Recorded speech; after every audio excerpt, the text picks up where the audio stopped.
Go, Chevra. Tonight is a special night. We're going to be learning as a schutz refuah shlema for someone very close to all of us. Menachem Aaron ben Ita Malka. B'siyat Shmaya. The learning should bring him a complete refuah shlema. So we're holding on Chav Gimel and Aleph.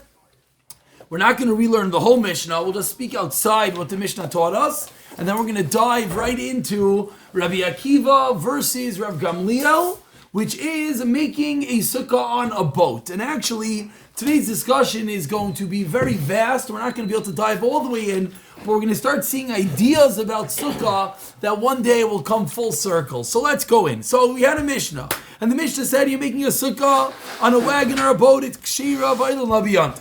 But if you make it on a tree or a camel, kshira v'ein ayla labiyantif. And then we got involved in different aforementioned tree situations. We began the Gemarah, and let's pick it up from there. Chav Gimel Amar Aleph, Mani Mas Nisan. Who is the Tana? I like you sit on the opposite side from the chips. There you go.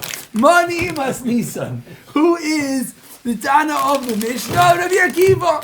The Mishnah is Rabbi Akiva. The Tana we learned in the Raisa. Hoi Sasugas Ebraisha Sfina. Rav Gamliel Paisel. Rabbi Akiva Machshir. You have a sukkah on top of a boat. Rav Gamliel says no good. Rav Akiva says yes good. And Ma'isa, there was a wonderful story. Rav Gamliel, Rav Akiva, sheyabayim b'sfina. They're coming on a boat. Rav Akiva v'asa sukkah b'rosh ha'sfina. Says Rav Akiva, gotta make a sukkah. He makes a sukkah. L'machar the next day, nishba ruach, the wind blows, ve'al karton. Goodbye sukkah. Amar Rav Gamliel, Akiva. Heichan sukkascha. Where's your sukkah now, Akiva? End of doesn't really story. Answer it if it's... We didn't hear anything yet. We don't know why, where, how, and when. All we know, Rav Gamliel says no good, Rav Akiva says yes good, and then we have a little bit of a taunting story of Rav Gamliel and Rabbi Akiva. So Amar Abaye. Now we start delving into the reasons. We're about 10 lines down.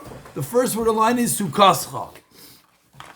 We just finished the Chazara. We didn't miss anything new. Amar Abaye. Dikule Alma, everyone agrees. Dikule Alma, Heicha, in a scenario, it's not able to stand. It is not able to stand. What is not able to stand? The sukkah.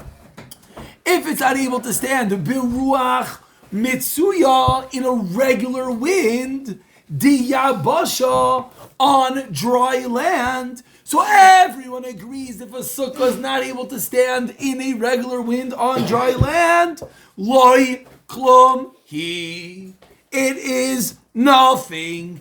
Everyone agrees that if a regular wind on a regular day, on a regular dry land is going to blow down your sukkah, kol tov, your sukkah is pasol. What's after the dry land thing? In contradiction to the boat, which is in the middle of the ocean. So what does Rashi say? The yam.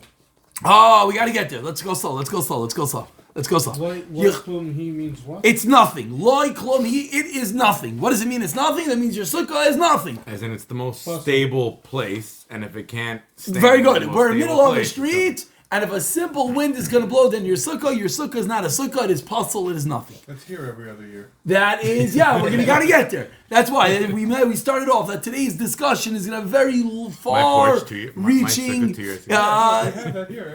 Let's get there. Now the opposite extreme. If it's able to stand,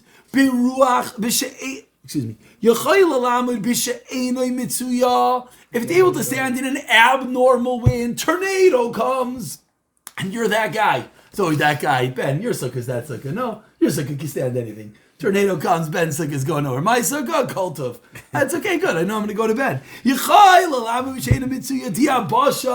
masking, right? Yeah. Diabasha. Maybe this year. Next year might change. Okay, say it there. We'll all be in your slide next year. If you're able to stand on a regular wind on dry land, now the opposite extreme, so the two extremities are not discussions. Again, if it can't stand in a regular wind, puzzle. If it can stand in the tornado, kosher. What's the debate between Rabbi Akiva and Rabbi Gamliel? Ki pligi ki. When? Pligi, when do they debate? that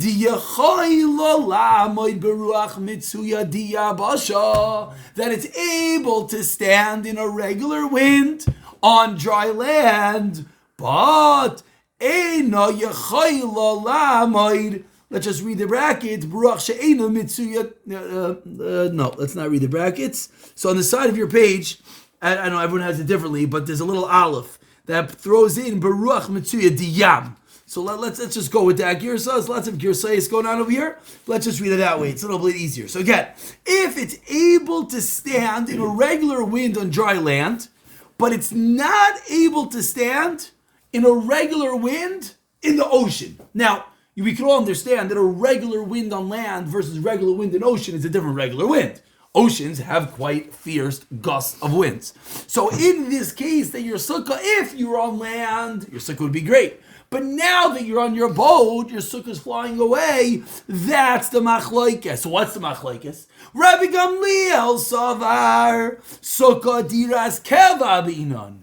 This is the trivia question of the day. We've had 3 people who hold sukkah diras keva. 3 people. Who are the 3 people? Rav Shimon, Rav Yehuda, very good. And now we have Rav Gamliel. Excellent. 3 people that hold. Now we're up to the 3rd. I don't remember. I think Rashi might have referenced Rav Gamliel over there. Rav Gamliel, Savar, Sukkah Divas, Keva Abina. Your sukkah has to be keva. It has to be strong. It has to be permanent. And therefore, since he can't stand in a regular wind in the ocean, loy plum he. Rav Gamliel is very machmir. Because he holds your sukkah needs a level of permanence, what does permanent mean? It means everywhere.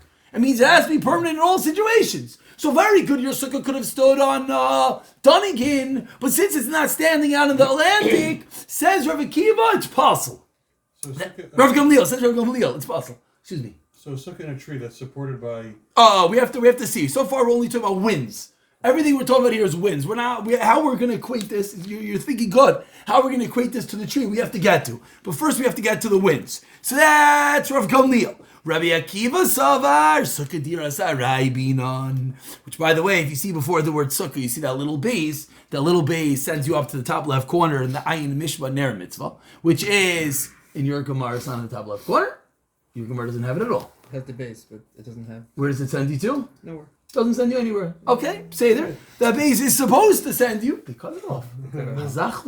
Okay. Isn't that the Rambam? Yeah. The Rambam and the Shulchan Aruch. But the point I was just going to bring out the is same print, but without the they just cut it off. That base.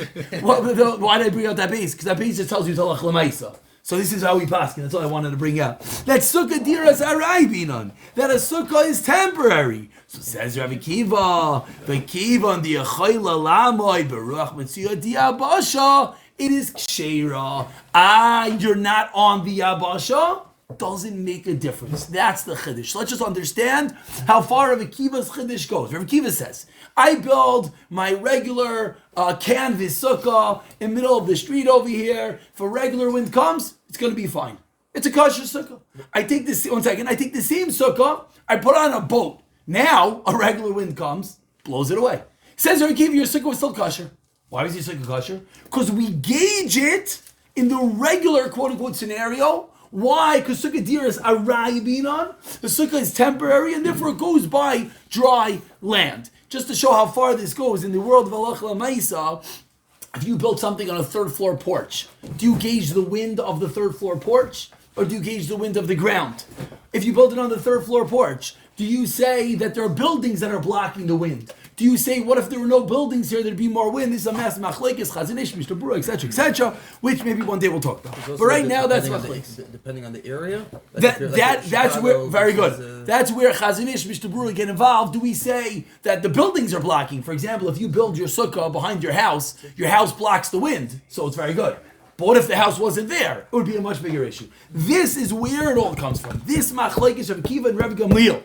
We paskin like Rabbi Akiva, sukkah diras arai, we gauge it by dry land. And therefore, if it could have stood on dry land, the fact that it can stand on the ocean, we do not care. Therefore, it is ksheira. Rav Gamliel sukkah diras keva binon. Therefore, we gauge it even in the ocean, and therefore, it is pesula. Clear? Clear. Okay. Just because it is Thursday, and that means we don't learn together for Friday and Shabbos. Let's learn for another minute and a half, because we'll do a good Chazara anyways over Shabbos. So let's just start the next Gemarah, okay? Oyal Gabi Gomel, or on top of a camel. Says the Gemarah, Mas Nisan Mani, who is the opinion of the Mishnah? Rabbi Meir, it's Rabbi Meir. Titan, you ever learned in a brayso? You make a sukkah on an animal. Rabbi Meir, machshir. Rabbi Meir says it's kosher. Rabbi Yehuda, paisel. Yehuda says it's possible. Now let's remind yourself. Our Mishnah said if you made a sukkah on a camel, it's kosher. But what's the but? Ein oilen lo b'yantif. Why can't you go on it on yantif? You'll break a tree. You're gonna break a tree. Very good. So who is that opinion? Says the Gemarah, Rabbi Meir. Because Rabbi Meir says you're allowed to make a sukkah on an animal. But Rabbi Yehuda says no. Says the Gemarah, my time with Rabbi Yehuda. What's the reason of Rabbi Yehuda?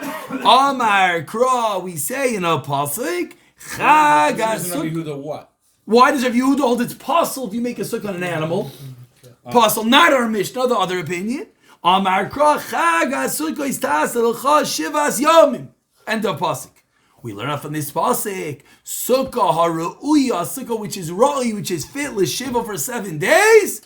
Shema sukkah. It's called a sukkah, has the name of a sukkah. Big problem. Sukkah she'ein haru'uya l'shiva, 1 second. Loi shema sukkah is not called a sukkah. The animal is not fit for Because you can't go up in a yantif. So since you can't go, meaning, so what comes out over here is Rav Meir and Rav You can't possibly Yehuda. sit there for 7 days. Why not? Oh, You're listen, not gonna sit there for 7 days. those fancy people, you know what I'm saying? When times get rough, you're rough it. It means you technically could. Doesn't mean you have to. No, the sukkah gets you can't be Doesn't mean you there. have to be able to sit Because there you 7 days can't straight. go You up have on to- the sukkah on Throughout the Yom. 7 days. Yes, you're right. Yes, you're right. Well, If you ever want to know, the big discussion here is from this Gemarah is if you make a sukkah in a dangerous area that you can't sleep in it at night, should that passel your sukkah? Because since you can't, it's not a sukkah that's raw for 7 days. Because you would never go in the middle of the night because you're afraid of the thugs and who knows what. That's a technical side as opposed to. That's like an about. I'm just gonna like your answer. Let's finish. Rameir. What does Rameir answer? Rameir, our Mishnah says it's kosher. Rameir. What about the pasuk that says sukkah shivas yamim? You have to go in your sukkah 7 days. Hanami midaraisa mechz yachaz, which is similar to what you're saying. Midaraisa, can you go on this animal? Yeah, no problem. Midrabanan who did gazru, but the Rabbanan made the gezira. Again, midaraisa mechza chazia. Chazia means it's fit. On the daraisa, on the biblical level, the sukkah is fit for 7 days. On the Rabbanan level, it's a gezira, and that's what Rameir says it's kosher. So now we finish. Rameir and our Mishnah says on the animal it's kosher. You can't go on in yantif. Rav Yehuda says it's possible. Why? It has to be fit for 7 days. It's not fit for 7 days because you can't go on the animal. Rameir responds that's only a Rabbanan, not daraisa. I know we did a lot tonight, but because we have the weekend ahead of us, let's try to get a little bit of a chazaron before Ma'ariv, and Amir Tashem over Shabbos, we will get more in together.